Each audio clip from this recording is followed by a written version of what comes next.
I'm going to do a few videos, guys, where I talk about my hesitancy to get cards graded, slabbed up, even though I know that's like pretty much all the craze.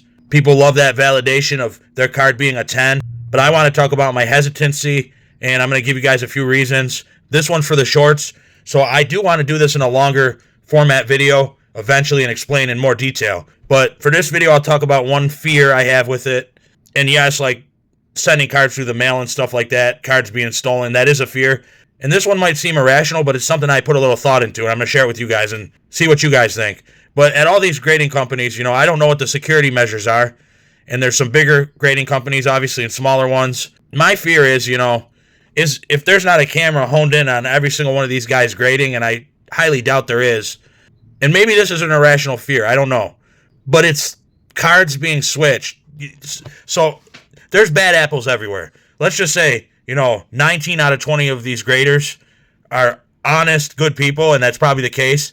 But what if you get that one bad apple? He's a collector too, let's just say, and maybe he's got a small stack on him of cards, not numbered, obviously. So maybe he's got a Jaden Daniels downtown. That's just for the example, hypothetical.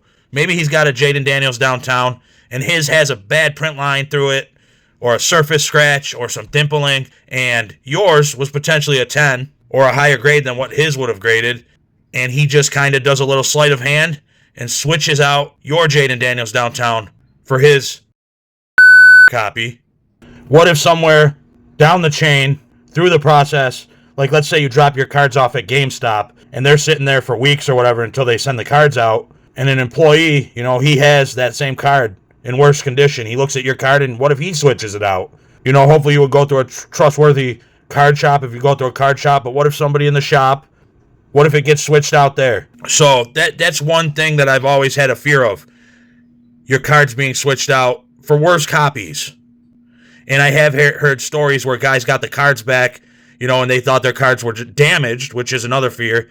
But what's not to say, what if it wasn't actually the original copy and you just got a damaged card in replace of your card that was in better condition?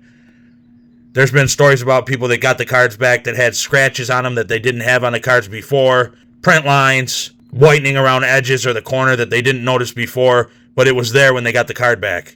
So what's not to say that card wasn't switched out? We all know there's bad apples out there, especially when there's a lot of money involved, and some of these cards are worth a lot of money. So there's hundreds or even thousands involved. People risk it for less. I would greatly appreciate it, at the very least, if you just hit the like button. People don't do that much on my videos, but it would be greatly appreciated.